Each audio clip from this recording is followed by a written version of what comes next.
Hey everybody, Harry here. Just wanted to give you a few heads ups on a few things. Heads up, heads ups. I don't know. How do you pluralize that? Anyway, first of all, thank y'all so much to everybody who listened to the first episode of the podcast on Skinamarink. We really loved all of the really nice positive feedback we heard from people. The social media sharing was really amazing. We're trying to make this a thing that we do. We want to do it annually, and it is really motivating to have people replying to us, sharing our stuff. It's really helpful. The other helpful thing that people can do, of course, to go on to your pod streamer of choice and give ratings and reviews and things. If you can take a moment, even just for a few words, it really helps the visibility of the show. Another thing I wanted to mention regarding this week's episode on Cocaine Bear, we actually recorded this episode twice. The first time we recorded it, we had a catastrophic audio failure. And we ended up just deciding, hey, let's just record this again rather than make y'all listen to it around all of the little audio flaws that existed. So you may hear some references to previous conversations on Cocaine Bear. And so if that's what you hear, then just know that that was the case. So just a bit of context for you. Good news, though, is that catastrophe spurred us to then invest in some new audio gear. And so going forward after this episode, audio will be much higher quality, much better sound production. So you can look forward to that. So you can hear every little nuance, every little crack of my voice will come through crystal clear. I think that's all that I have for you. So thank y'all so much. Happy spooky season, everybody. And here's our discussion on Cocaine Bear. I don't know, something there. It's just literally a half a thought that I'm just pooping out there. Go ahead. Do something with it.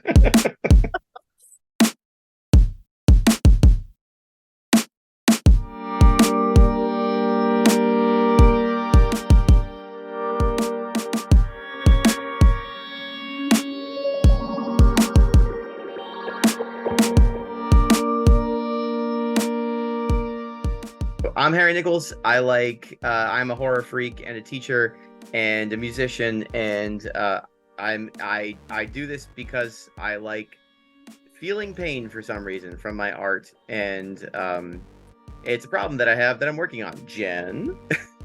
I am also obsessed with horror movies and creepy things, and I'm a tattoo artist and also a musician, but not the way that Harry is like a legit professional musician.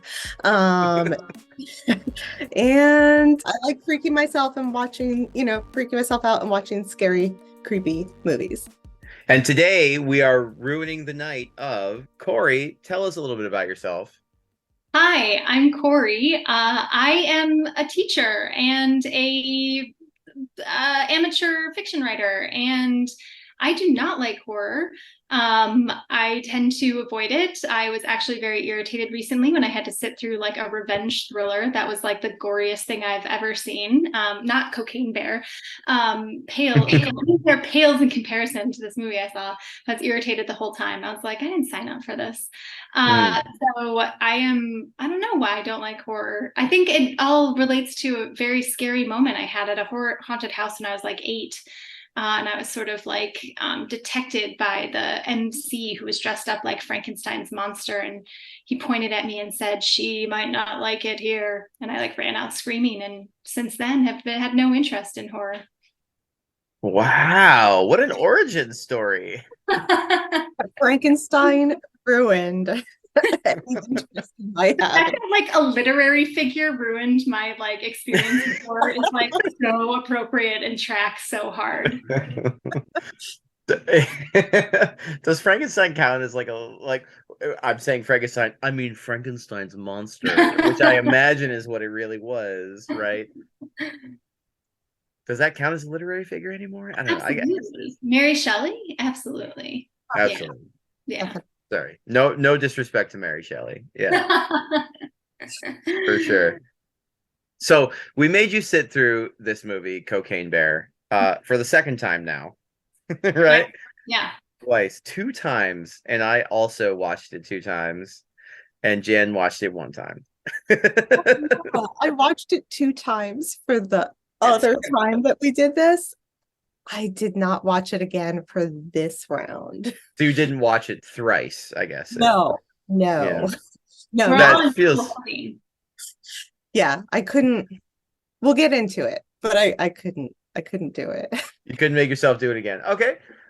Cori, can you tell us a little bit about, just give us like the broad strokes. What is Cocaine Bear? What is this movie for people who are curious but haven't checked it out yet? Cocaine Bear is the story of a ragtag group of people who come together because a bear has gotten into a bunch of cocaine that has been off. I'm telling this terribly. So, okay. So I'm into it so far. This is great. Keep it up. some drug cartel knows that if their plane is going down, they need to unload the stuff at Blood Mountain in Georgia. So I guess the plane is going down, and some guy who's super hopped up, Thornton, who's super hopped up on coke, lets all the cocaine out, and it gets into the hands, or should I say snoot, of one particular mama bear who terrorizes a forest full of children and adults with various degrees of forest knowledge for, I don't know, 90 minutes? Correct. And then, no spoilers here or anything, but I want to say that the right people win. But yeah, that's all. I feel like that's a very 80s conclusion. Right? So true. Because I feel like you can't untie this movie from its 80s-ness, right? It's set in the 80s. It opens with that song that also opens like the Wet Hot American Summer movies. What is that song even called? Have y'all seen those movies? Yeah. Cori, you're missing out. I am missing out. I'll have to add that to my list. They're so great. They're not horror movies. No, they're definitely they not. are stupid comedies. Mm-hmm. I can't think of a Sorry, go ahead. I've got some of the lyrics written down on my most recent note taking.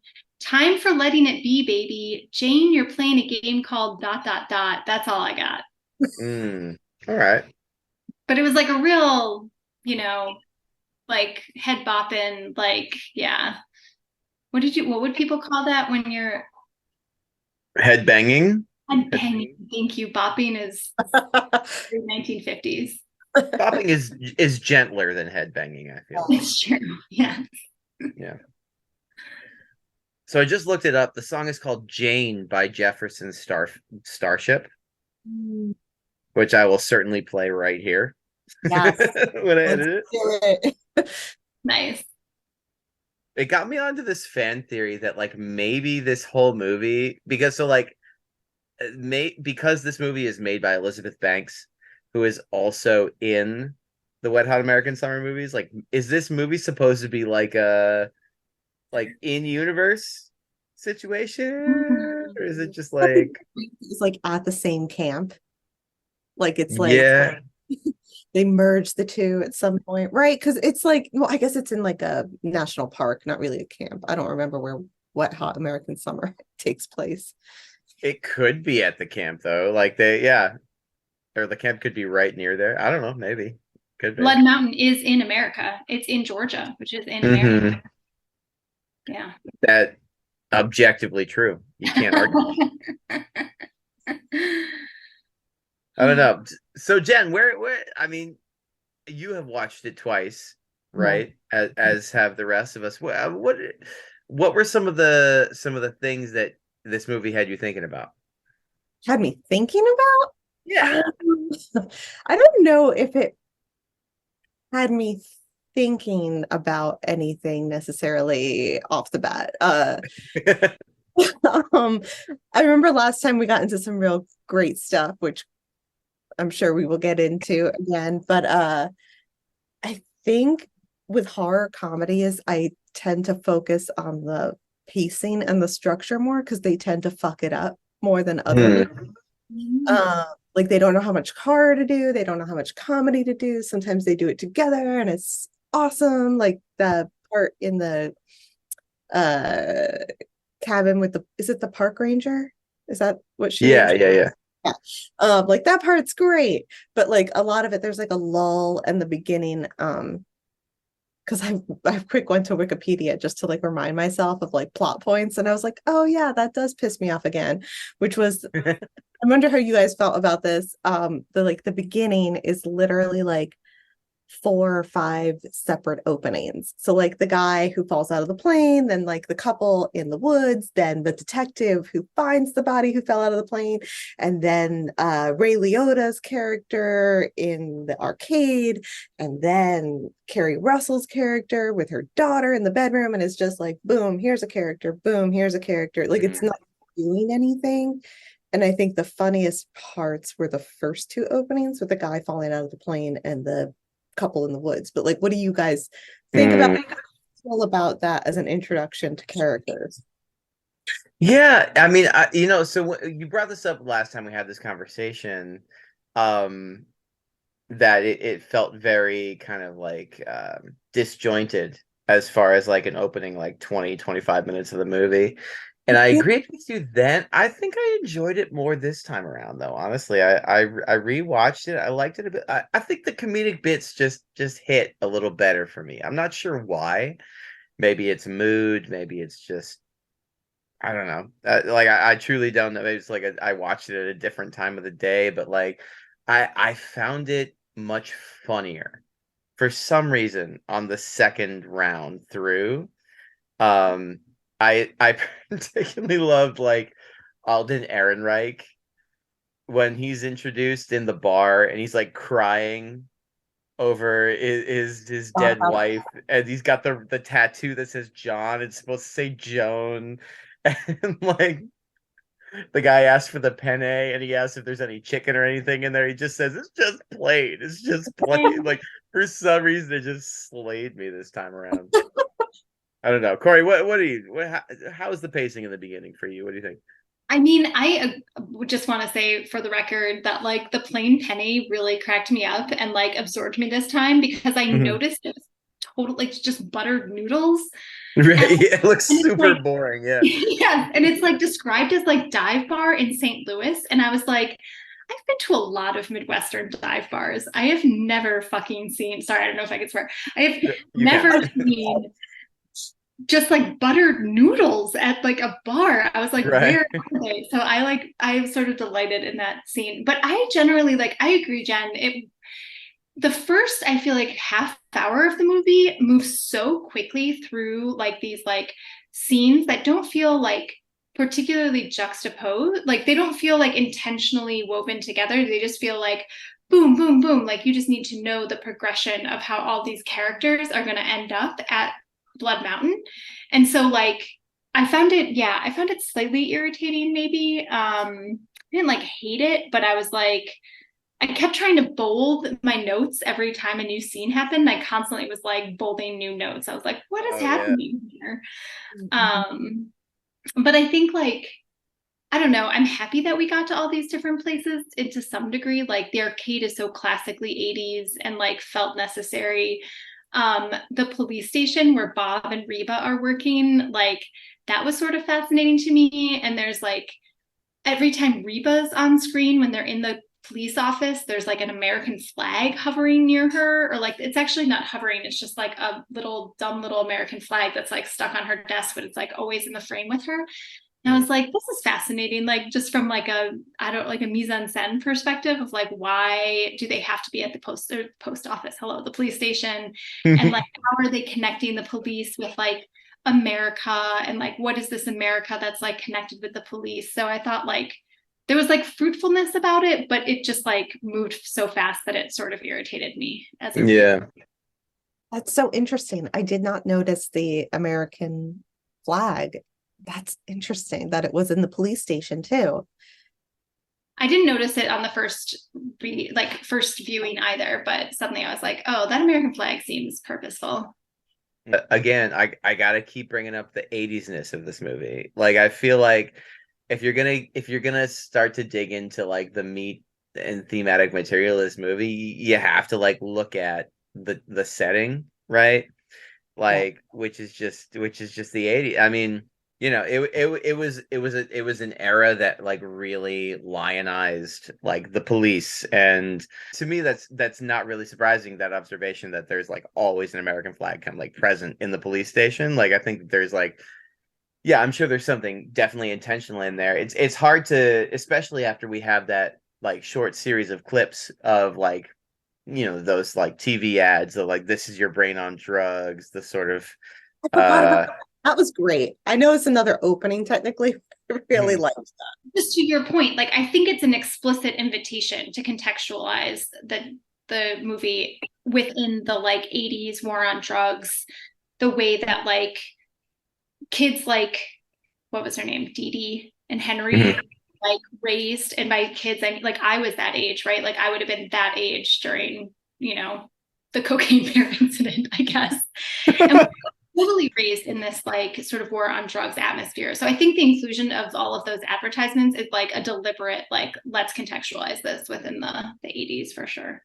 I feel like especially too, because like if it's not because we're all pretty close in age, I think, like if it's not our generation watching it and it's like someone younger, they will have never seen those commercials. So like understand like that whole war on drugs thing. And a lot of them, like I was like, oh shit, like I forgot about that one, or like I don't know, it brings back a memory of it. But yeah, I feel like a little bit this is a movie that is it might be a little bit lost on people who don't have that contextual information, right? I feel like it really is a movie for people who grew up in the 80s or who have some sort of cultural knowledge of the 80s, because I feel like so much of the action of the movie is driven by very 80s anxieties.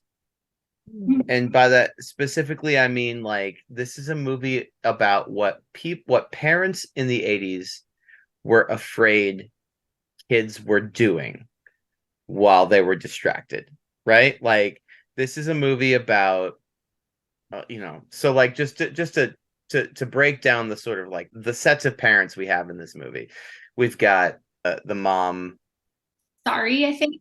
yes, and her daughter, like she's distracted chasing after this pediatrician, right? And her daughter is like off, in the woods finding cocaine and trying to find ways to ingest cocaine and doing it incorrectly, right? And then you've got, other kids in this movie who are just like straight up like classic villainized 80s punks who are just like waiting in bathrooms for people to show up so that they can rob them, right? Like this is a movie, this second time around for me really, I feel like revealed to me the extent to which this movie is about parents in the 80s and the sort of cartoonish anxieties they had about what their kids were doing while they were not paying attention.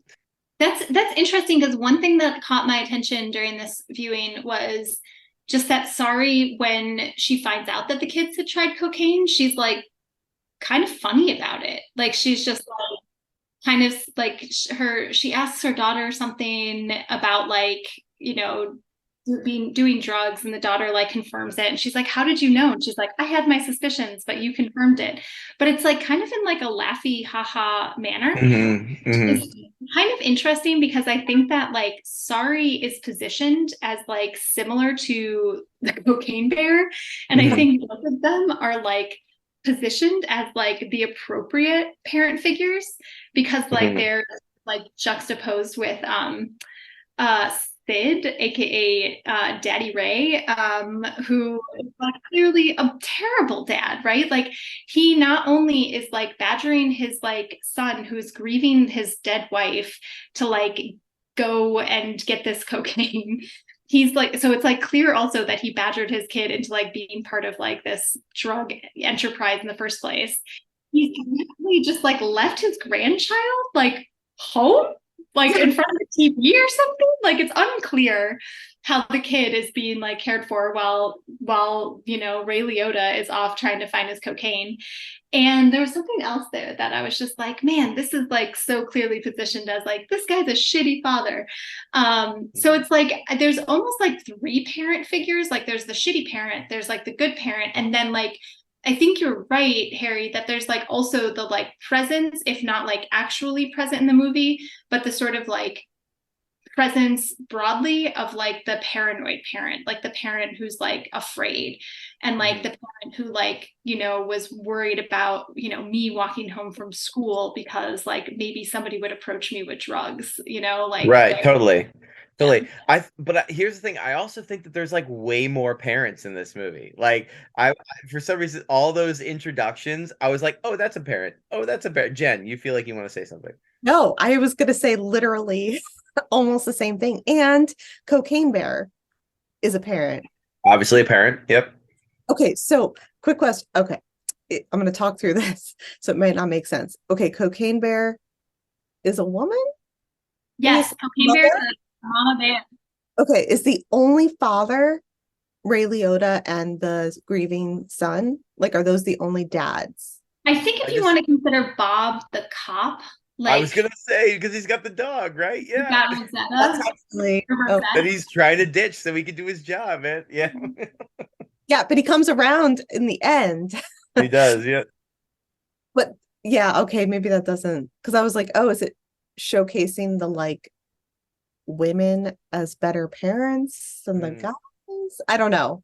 I'm not really sure if that works, but well, yeah, I think that there's like the thing that's interesting about the women characters, both Cocaine Bear and Sorry, is that there's like this dance between like letting their offspring have autonomy and also being protective.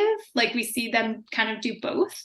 And so I think that's sort of fascinating that it isn't like this, they're not like super overprotective, super overbearing. But I also like, I buy your point, Harry, that like Sorry at the beginning is like living her own life with her hot pediatrician lover. And so maybe is actually ignoring Dee Dee. But maybe the same thing could be said for Cocaine Bear, who is ignoring her cubs in search of more coke. More cocaine. Yes. Sweet nose candy.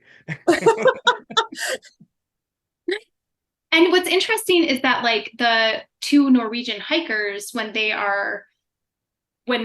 woman gets eaten, they're like discussing possible children's names. Yes, I also thought about like that. this like presenting them as like possible future parents. So like parenting is definitely framed, I think, in the film as like being a core sort of thematic topic for sure. Do you guys think there is like a parent that is like framed as like a good parent, or are they all like bad, or are they all problematic in their own special ways, or are there threads of commonality between any of the parents? I mean, so when before we had this conversation, I was getting the distinct impression that all of the parents in this movie were like distracted parents. They were all somehow, taken away from tending to their kids by something. But I like what you're saying about the sort of nuances of allowing some of that autonomy, allowing some of that trust with kids, and how the movie might set up a certain morality along those lines, because I love that opening scene where the mom and her daughter, they just have this like conversation in the room, and it's like a little bit contentious, but they're also, you can kind of tell they're just kind of on the same wavelength, and it's not contentious that in a way that feels unhealthy, right? It feels very normal, and like there's just open communication between the two of them. And I like the idea of reading that as an endorsement of that style of parenting. I feel like we see the most parenting between them, if that makes sense. Like, yes, there's Ray Liotta and his son, but his son is older. Like his son's already an adult, so it's hard to like parenting aspect necessarily. And the grandkid, like, because it was mentioned like having him watch TV and just be at home. I feel like that's a very 80s thing too. Super Which is 80s. right. Like it's just like the leave your kid at home, the TV will babysit kind of thing. Um, is it more just showing the different parenting styles that aren't necessarily like good or bad from the 80s, but just are? The bear could represent, going out and doing coke. Right. Friends, and then bringing dinner to your kids really late at night. I'm not The really. super animalistic, like, well, Yeah. and that except I feel like in the 80s there was a lot of comparing people to animals in the 80s. Is there something sort of like allegorical happening there as far as like the rhetoric of, again, of like the war on drugs and I don't know, something there. It's just literally a half a thought that I'm just pooping out there. Go ahead. Do something with it. Yeah, I'm not sure what to do with that, because I think like you're right, just like in general about the way that like drug users were vilified.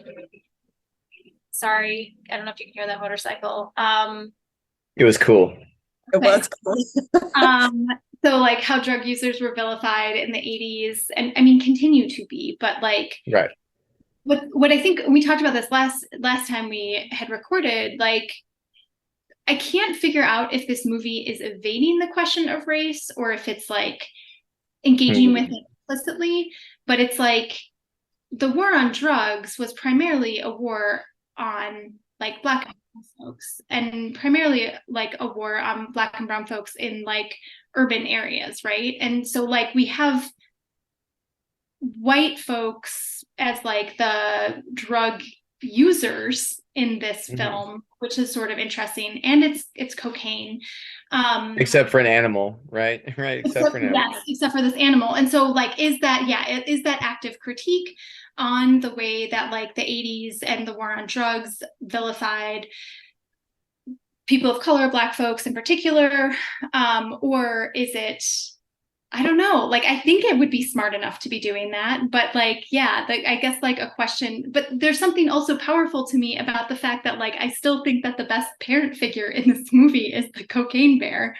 Like the person who's like out there, like, protecting the cubs and like not putting them into harm's way, which is like, unlike, Sid. So like there's a weird, I like can't tell, maybe that all this amounts to like I can't tell what the movie's take on Cocaine Bear is. Are we like supposed to be like, yeah, Cocaine Bear, like she's rad, or are we supposed to be like poor Cocaine Bear? It also like elides the fact that like I think in the real story the like bear that got into the cocaine like just died. So Right. I'm throwing a bunch of stuff out there. I don't know. Right, just like I did. And so that's fair. I actually love that question though, Corey, is that like how are we supposed to regard the cocaine bear in this movie? Like, is it a monster? Is it supposed to be like a fuck yeah, like cocaine bear situation? Because like because it also is muddied thanks to like genre and like the way that gore films have played out over the past 40 years and slasher films and movies that are about murder and death and blood and stuff, right? Like the question of who we are actually rooting for here has gotten really really muddy. And so I love the idea that maybe we're actually supposed to be rooting for the cocaine bear in this movie, right? Like maybe the cocaine bear is the one who has it figured out, right? No, I think that's cool, actually. I think it's a great question because it is, and you mentioned horror movies because like I feel like there are a lot of horror movies like Friday the 13th, obviously not the first one because you don't know who the killer is, but like well it's like you're like rooting for Jason to like kill the teenagers having sex or like so like is Cocaine Bear that? That's a good question. I think the other genre, I don't know, is that muddies it is the comedy aspect of it. Because like Mm. Cocaine Bear is like, I don't know, doing cocaine. Is that what you would say? Clearly, I've never done cocaine. Um, Mm. we're all like, Yes, oh, one can do cocaine. I Yes. think so. I think one does cocaine. Yeah. like, we're like, oh, that's funny, like, and then Cori, you're right, the bear did die in real life. So like that would not be something we'd laugh at in real life, but in the movie we're like, yeah, that's great, find more cocaine. And then like I are spoilers okay? Yeah, of course. Okay. But then in the end, we're like, yeah, fuck Ray Liotta and great. Good job, Cocaine Bear and the babies. So I feel like there is a sense of rooting for Cocaine Bear, but I do agree that Mhm. it needs throughout the film. Like it's a little uncertain. I don't know, because Yeah, it's killing people that we have met and been introduced to. sure. And people who didn't necessarily do anything wrong, Yeah, right? yeah. Like Olaf and Elsa, which is again just such a weird pairing, right? Like why are they gonna name those characters that? Um But they want to name their kid Texas. Like that was really interesting to me that she's wearing a like a cowboy hat, and she said she'd want to name her kid Texas. And like again with the like American flag that's like against Reba as or like on Reba's desk when they're in the police office. I was Mhm. like, this is just such a like, what is the commentary happening here about like the US? Like Yeah. it's I'm not sure if it's just really nuanced or kind of muddied, or if like, yeah, I'm missing something, but it feels like there are deliberate like they're deliberately integrating commentary on like the United States. And Yeah. it seems kind of silly, right? Like the fact that she wants to name her kid Texas and like she sees like the US as like kind of like wearing a cowboy hat or something. But yeah, I don't know. That's as far as I've got with like that. Yeah. Yeah. I mean, I think ultimately we're probably gonna run into our critiques of this movie, which is just that like it almost says so as per our last conversation, it almost says enough as a movie, but it just doesn't quite get there, right? Like for me, I think I enjoyed it a bit more this watch through because I don't know, the humor landed a bit better for me and I was readier for it. I was in a better mood for it.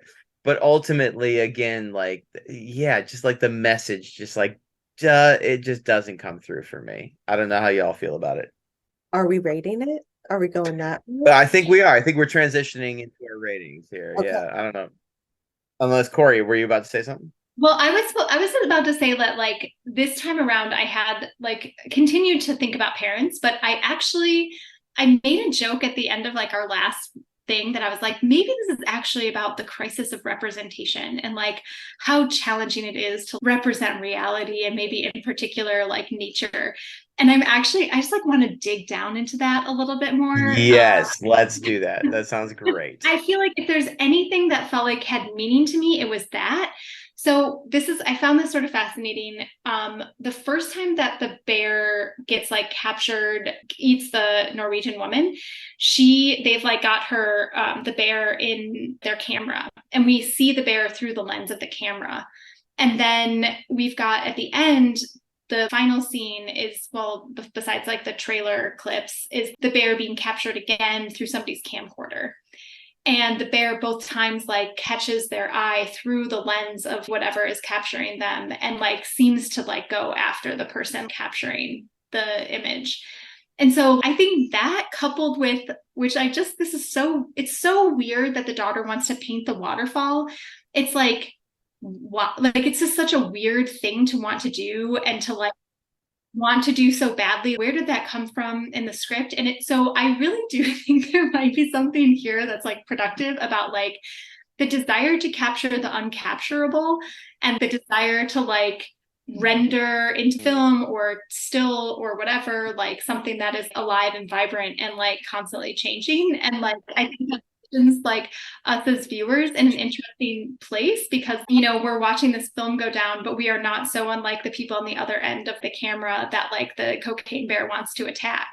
And so like, I don't know, like I still kind of think that there's something fruitful about like the like fact that like you can't capture nature, you can't represent reality. And so like maybe all our attempts to think about parenting are like fun, but at the end of the day, how can you really like capture the full spectrum of parenting in a film? Or like how can you really capture the full intense violence of the war on drugs in the 80s like through film? You can't. And so like here's like a comedy horror instead of actually trying to get at the reality.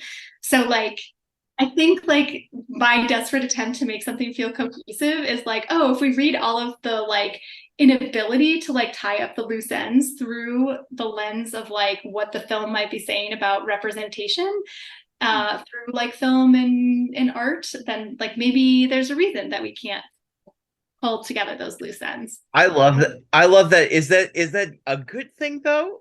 Or is that a credit to the film, or is that a demerit? Like, what is that? Like, Yeah, I don't know if it's a credit to the film because you really have to pay attention that the one is through a camera and the other's through like a camcorder, video camera. Like, because if I feel like you could credit them with that if it was more obvious, but it's not. I do really love though all of that because I feel like what you're saying too, like it's based on a true. I'm putting this in quotes as if people could see me. Based on a true story, but it's like they're representing it, but like clearly none of it. Which is kind of interesting. I do want to quick say one thing about the waterfall thing. Bob Ross was really big back in that time because like I watched Bob Ross a fuck ton as a kid. And so like he painted nature. And so like one thing as an artist is to go out and like paint nature. Like it's like, oh God, the word, I should know this. I forget what it's called when you go out and paint things, but And plein air. yes, that is it. Plein air. Yes. So the I feel like that might have been, but it would have been actually like kind of maybe they didn't have the rights to say Bob Ross or something, but like it's another 80s reference. But yeah, because I do realize like watching that because I feel like I thought Tyler, my partner, said something about that too, where it was like, what does that mean? You're going to paint the waterfall. It's like yeah, it's super weird. See, like, but yeah, that actually, if that had been pulled out more too, that's a cool way to tie in. Well, I think that's something that really compels me, Cori, to your reading about the uncapturable, right? Is that it's so hard to imagine painting the waterfall, right? Like that's something that is just so impossible, and that's something that really I think lends strength to that idea. Mm-hmm. Which is cool, actually. It's like it makes me feel like it's a legit movie. This is like maybe I mentioned this the last time we filmed, but like reading a film critically is my way of dealing with horror. So like I have a very vivid memory of like being a 12th grader and being in a film class. And so like having a little bit of critical vocabulary under my belt and all of my friends wanting to watch oh my God. The one set in Colorado, Jack Nicholson. Why am I spacing on The Shining? Shining. Yeah, all my friends wanted to watch The Shining one night, and I was like, oh, I really don't want to, but okay, I'm gonna like read it like a film student. Yeah, no, that's a good literary study, though. That you're lucky that was the one, and not like Skinamarink. Definitely, yeah. Even though no offense, Jen. I know you love Skinamarink. That one like 4 times, fine. I mean, that shit's good. It's real good. It's real good. Aaron was wrong. Anyway, cool. Should we do some ratings? Shall we rate the film? Yeah. Mm-hmm.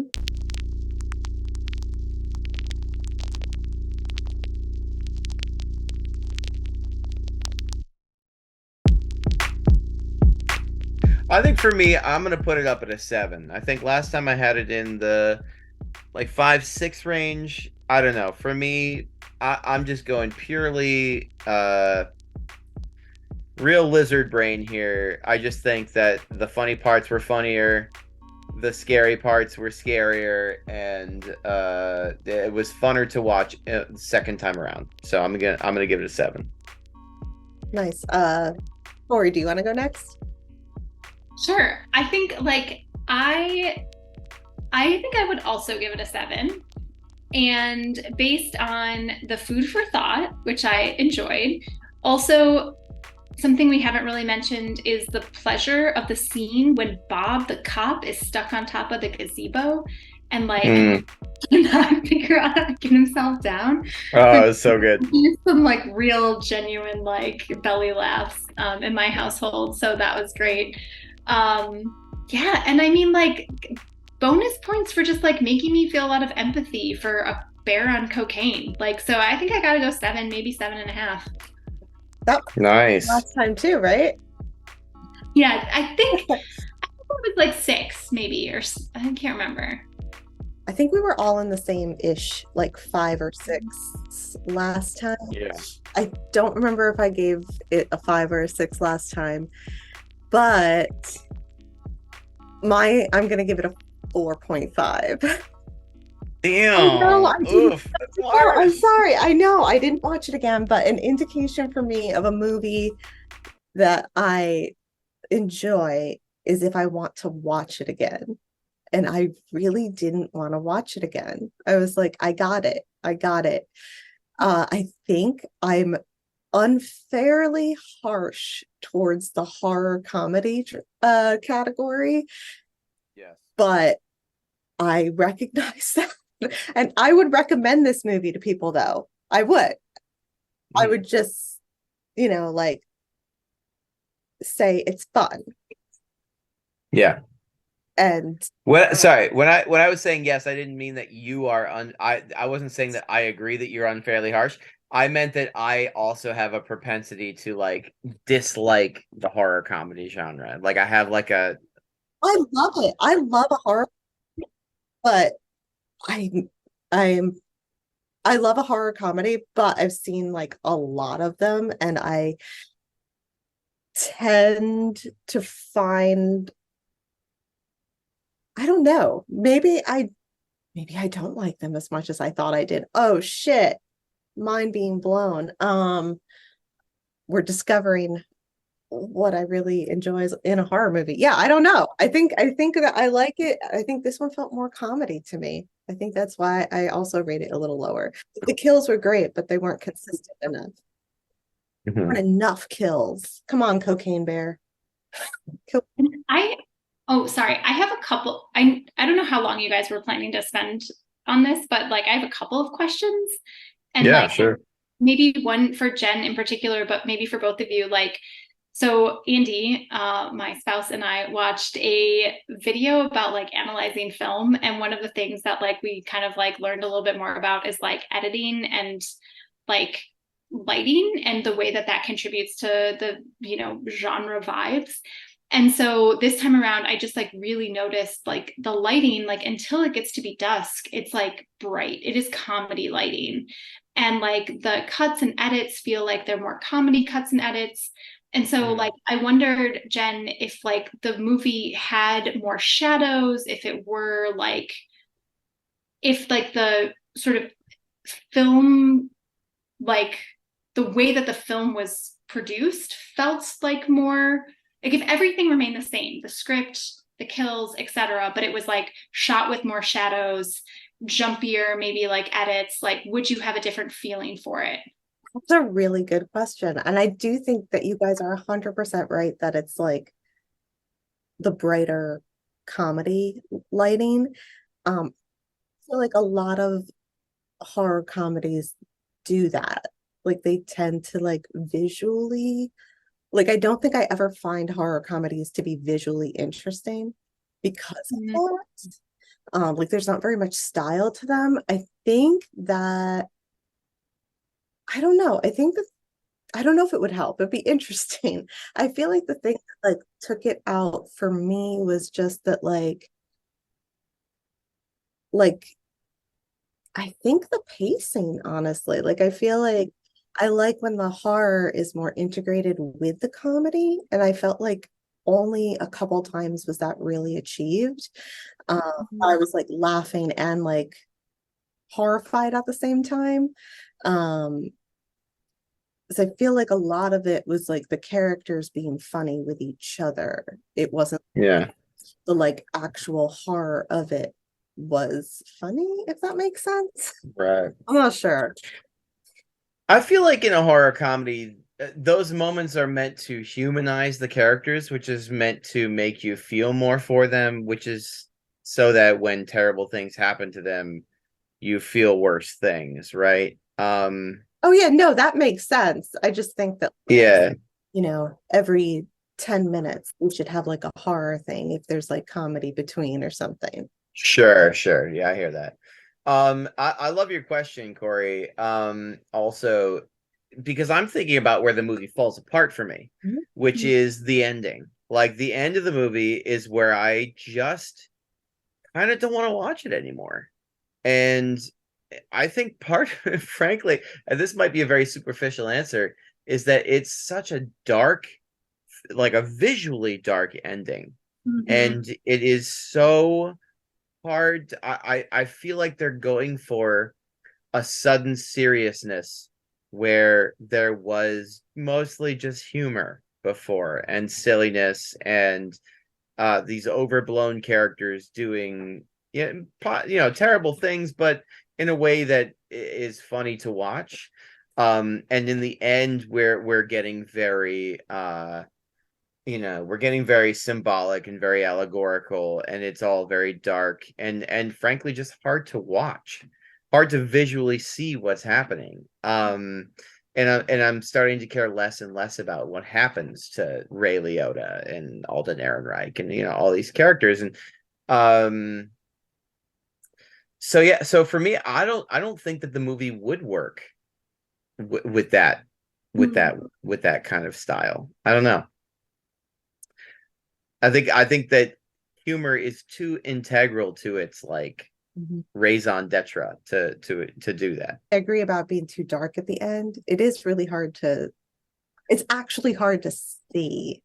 It's literally hard to see what's happening. Yeah. My other 2 points are maybe like more throwaway, but like I want to know about shoes in the movie, because there's like a close-up of the guy who's like throwing the coke out of the plane on his loafers. And then when they have like a recording, like when there's like a news story about it, like some neighbor is like notes the loafers, like says something like maybe the loafers were too heavy. And I was like, okay.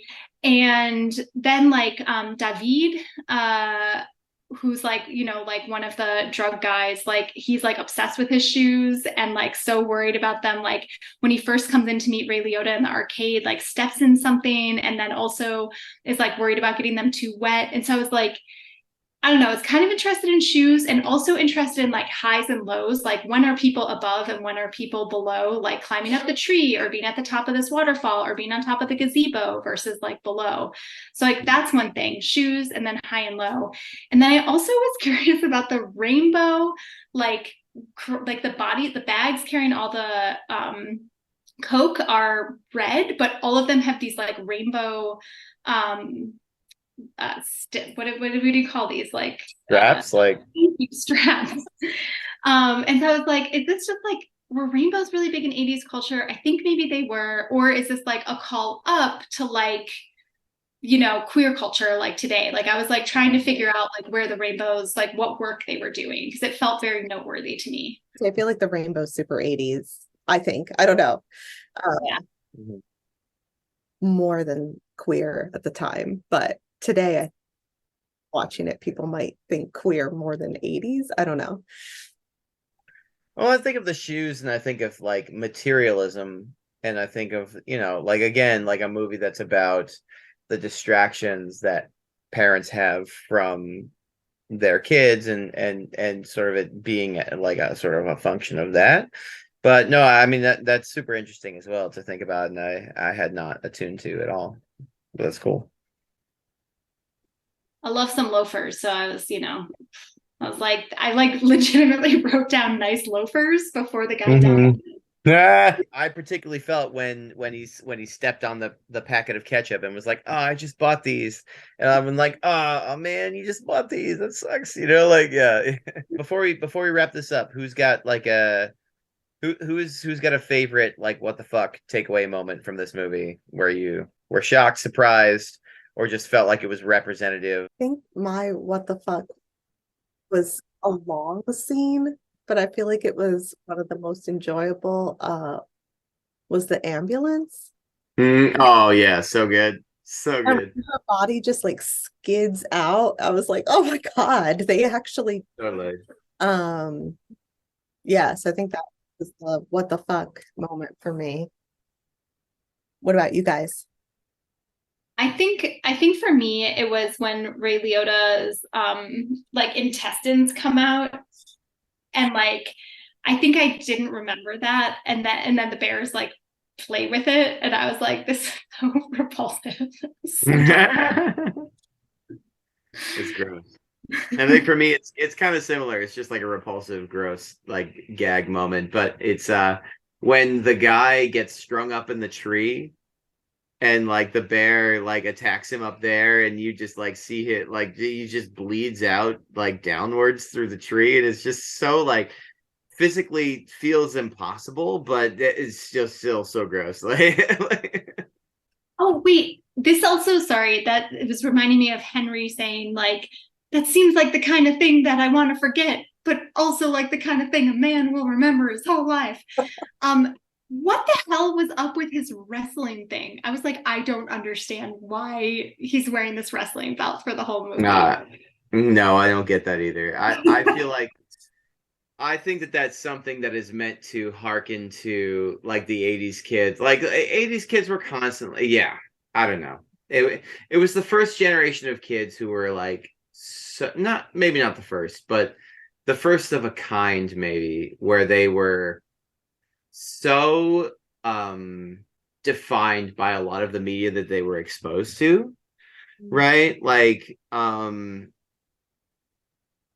again, maybe that kind of ties into the whole idea of like being raised by a TV, maybe not necessarily having a ton of exposure to like real life or actual parents or whatever. But again, like just my thoughts about this movie being about kids who or being about the parent anxiety of the 80s of kids, what they get up to on their own, and when they're constantly exposed to TV, and that's all that they take in, and what they will do if just left to their own devices is like kind of like it kind of all kind of fits part and parcel to that for me.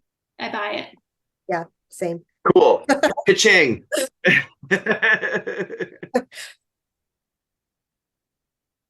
All right. Well, anyone have any final words on this movie? Or Oh wait, I do. I'm sorry. I'm all over the place. I just like freaking was floored when they're on the waterfall ledge and Sid turns to Sari and he's like, "Who are you?" And she says, "I'm a mom." What? Mm-hmm. What? Dude, it's because it's the movie. It's about parents and yeah. More than a mom. So much more than a mom. And she let her kid like decorate a room in Duran Duran posters. Like, she's a cool mom. Oh, not just Duran Duran posters, but Billy Idol. Billy Idol. I certainly saw a Depeche Mode poster in there. Yep. Yeah. That's a cool ass mom. Yeah. I mean, yeah. If I'm thinking of what I know about the 80s, most moms are not cool with Depeche Mode. No. But she's listening to Depeche Mode, or letting her kid listen to Depeche Mode and putting 2 ice cubes in her white wine when she gets home from a hard day of work. So the 80s. yeah. Cool. Wearing like a fucking awesome pink jumpsuit. Like I was like all about this character. I was like, do I want to date you or do I want to be you? I don't know, but like for it. The constant question: do I want to date you or do I want to be you? Yeah. I mean, that's how you know it's been done well, right? I mean, she's really pulling off that jumpsuit. So I feel like we should add that to the podcast, like hottest character in the movie or something. Ooh, great question. Ooh, go. Now, shit, I don't have anyone. Okay, yeah. Cori, you go first. Who's the hottest character? Sorry, absolutely. Like wearing that pink jumpsuit, riding that yellow bike across the scene in the end credit or like the end scene. Yeah. Mm-hmm. Drinking her white wine with ice cubes, laying down in her robe, and then getting a call. Hell yeah. Into all of it. Love it. I think for me, it's that I feel bad. I don't remember the character's name, but it's that park ranger who is like wearing the fancy perfume and smoking the cigarettes and then blaming it on the kid. Like I just love the like freewheeling fucking, like don't give a shit, just try to get this dude. Like, I love it. I love it so much. I'm so sad that it didn't pan out for her. I know. Oh my God. I feel like I'm gonna go with pink jumpsuit Carrie Russell too. She's hot now. She wasn't hot when she was in what show back in the Felicity? Yeah, that was it. But she's hot now. She came into her own. She aged well. She just had Fair. to start playing moms, and now we're good. She's a MILF now.